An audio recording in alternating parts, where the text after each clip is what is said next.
شاعر آهنگساز رضا نیکفرجام.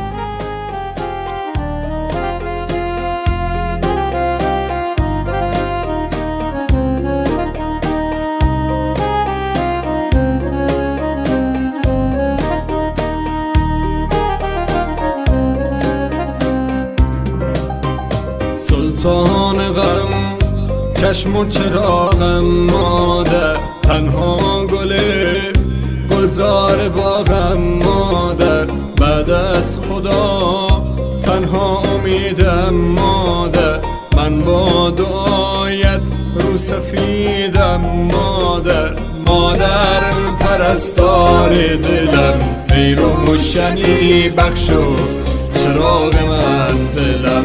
مادر پرستار دلم، ای روشنی بخشو چراغ منزلم.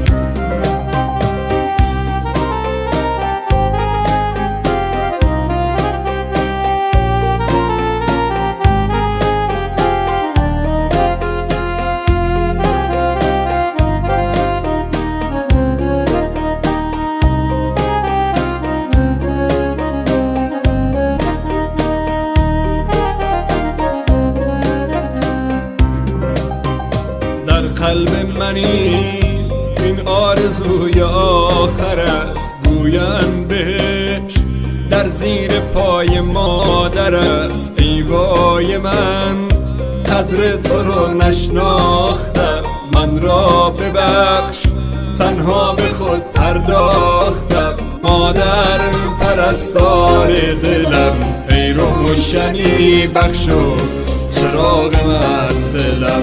مادر پرستار دلم، ای روشنی بخشو چراغ منزلم. تو با بدیم ساختی و سوختی، تنها چراغ خانه را افروختی. هر جمعه ها چشمت به قاب جاده ها، شاید بیاید اما یجیب جاده ها.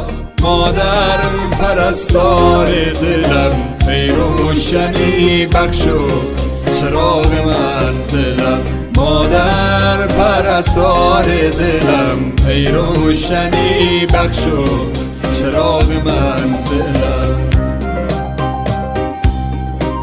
کسی که تا همیشه پای من سوخت، چراغ خانه سرد من افروخت. شبی که سر به بالین تبم من، شبی که سر به بالین تبم من، زمین و آسمان یک جا به هم دوخت. زمین و آسمان.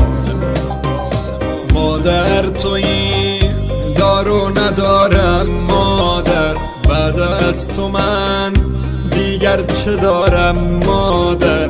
ای گریه‌ات پشت و پناهم مادر، من با دعایت رو به راهم مادر. مادر پرستار دلم، ای روشنی بخشو چراغ منزلم. مادر پرستار دلم، ای روشنی بخشو چراغ منزلم.